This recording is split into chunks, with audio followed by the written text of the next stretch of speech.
Hello and welcome all back to Election Time News America. Today is Sunday, June 8th, 2025, and we're going to be going over the absolute state of the 2025 gubernatorial elections. Those are just in New Jersey and Virginia, the only two that are happening this year. I'll of course be getting into the 2026 stuff, but again, it's still 1.25 years away, so not too much is happening. Some interesting things have happened, so I'll make a quick update video on everything that has happened since my last posting of it. And but the main focus today is going to be the 2025 elections, as those are now only a somewhat short 5 months away. So, we have on November 4th this year. Election Time News, your one stop for all things elections and politics, from summations to poll reviews and news. Subscribe below for more content like this about American, Canadian, and Australian elections. Also, make sure to follow the Substack. Remember, there's never a dull moment in politics. So, onto the video here, we can see that last cycle, right after Joe Biden's win in 2020, somewhat narrow. It was only by around, I think it was like just over 100,000 votes in those three states. He would have lost. But he did manage to hold on to flip all three. And then in 2021, there were three gubernatorial contests. One of them was a recall election against Gavin Newsom, which he beat by 23.7%. But then the main two were in New Jersey and in Virginia. The interesting thing is, in New Jersey, you had a flip for Chris Murphy 4 years prior, after longtime incumbent, longtime incumbent Chris, two-term, obviously, like everyone, incumbent Chris Christie was term limited at 2, and so then it flipped to Chris Murphy, and he actually only won by 3.2%, and Virginia flipped. So this was one that wasn't necessarily expected by quite a few. If we go down to what the polling was looking like, at the very end, you actually did have some polling aggregates that did have Youngkin up a bit, but you did have quite a few that had McAuliffe in the lead for a lot of these. The interesting thing is, even though, yes, Glenn Youngkin is the current incumbent, but the Virginia Constitution has it so that governors cannot serve consecutive terms. There's no limit on how many they can serve, but they cannot serve consecutive terms, so he cannot run. And the two candidates are, in fact, already decided. It is going to be between Winsome Earl Sears, who is the current lieutenant governor under Glenn Youngkin, and so then we have the Democrat Abigail Spanberger. She was elected in a congressional district that was actually relatively red. She flipped it a while back. Right here in 2018, she flipped the 7th district, which 2 years prior had reelected their incumbent by 15 percentage points. And then in 2018, she flipped that seat, deseating the same incumbent by almost 2 percentage points. And then she managed to hold on by just under 2 in 2020, and then got redistricted to a safer district for 2022. She must live somewhere in this area in order to be in the same district, but it's at least safer district in the outer DC area. And then she retired from that position going into 2024, handed it off to current Representative Vindman. So that's where she comes from. She flipped this very strong red district back in 2018 in that blue wave year. And so she already has a history of overperforming. I believe that they were, in fact, the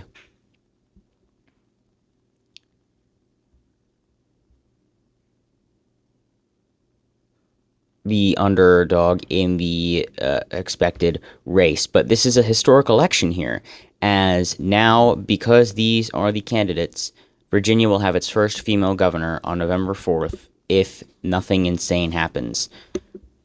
And it is one of the only few states that have never had a female governor, as it says right here. And so, that doesn't show, but it shows which one currently have a female governor, I do believe. So,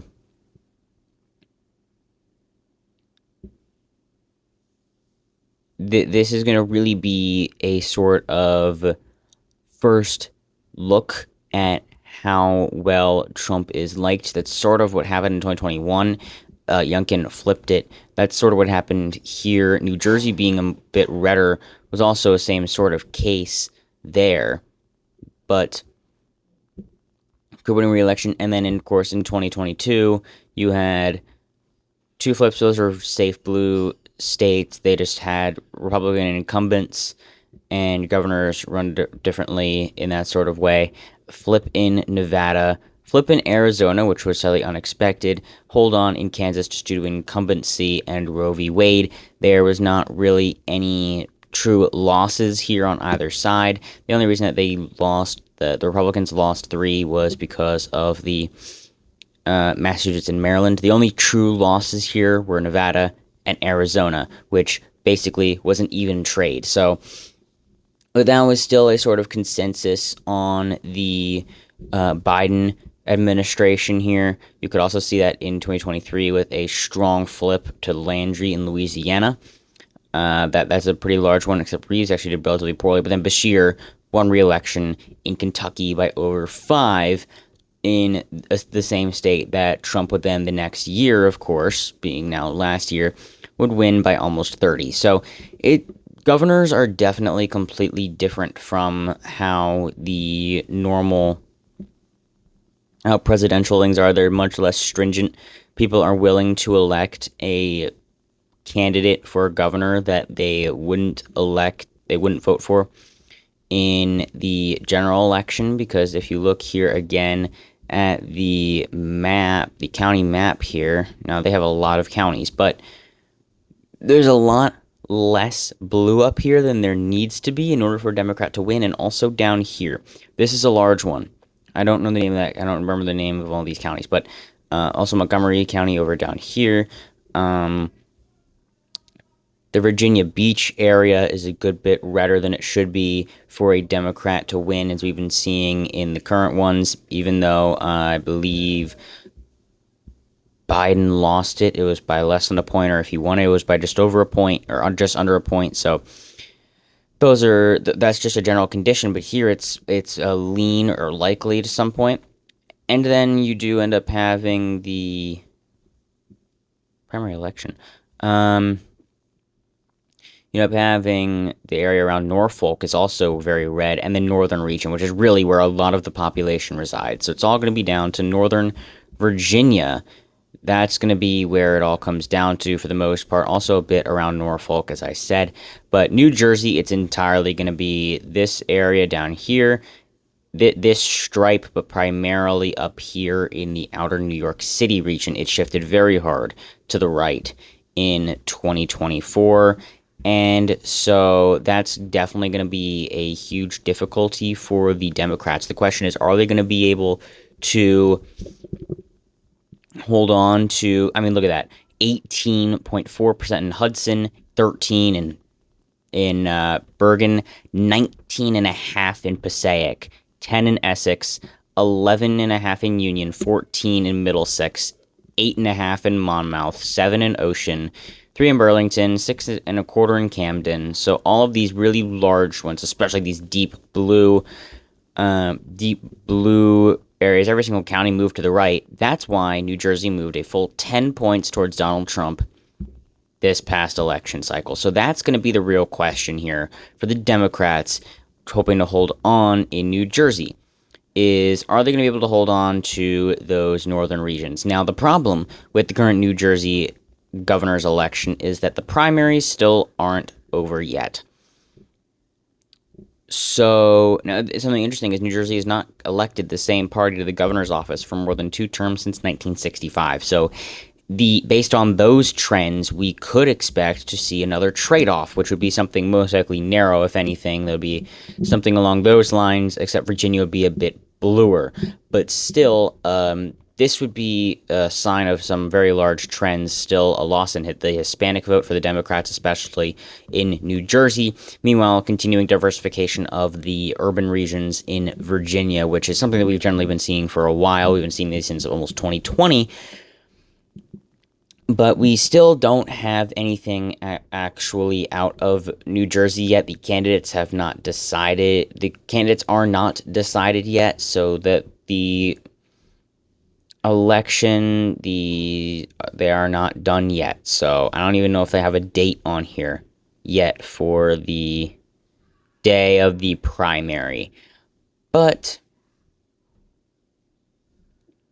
also for the Republicans, there's not much out here either. Potentially the best candidate that would be here would be that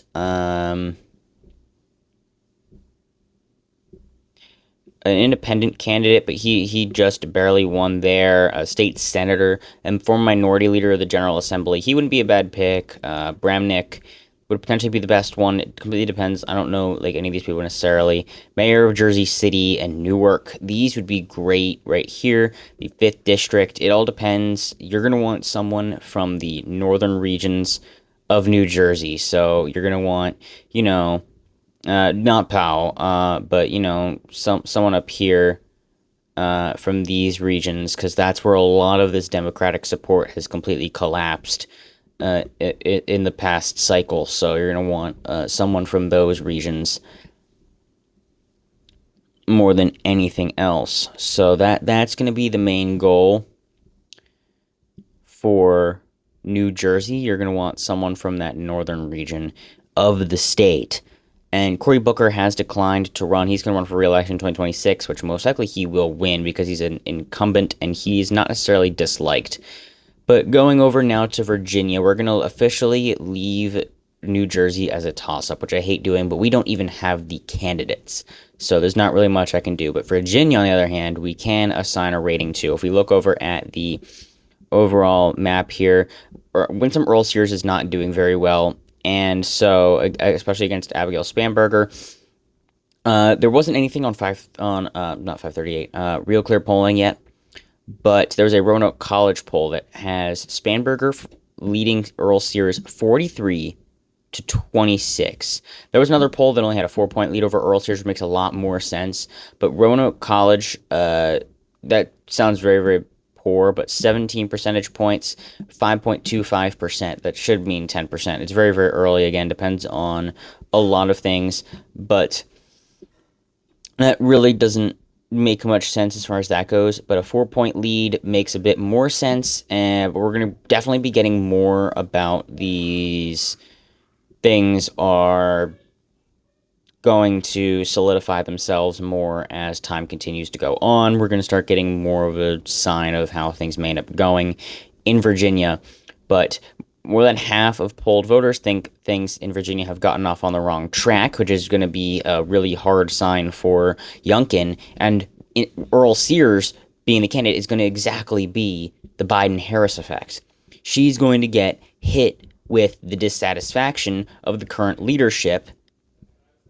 And so 66% held the same sentiment of the country as a whole. That's 2/3 of voters in Virginia. The question is, are they going to show out to the polls? Voters also had mixed feelings about leadership in the state and country. 46% actually do approve of Governor Glenn Youngkin, but apparently it's his lowest and down 7 points since November, and Donald Trump's approval rating is at 31%. So they're definitely showing discontent overall with their current incumbent governor, Glenn Youngkin. And with those initial polls, I'm going to have to put this down as lean Democratic. There's just not much going on here. There's not really much that I can see otherwise either.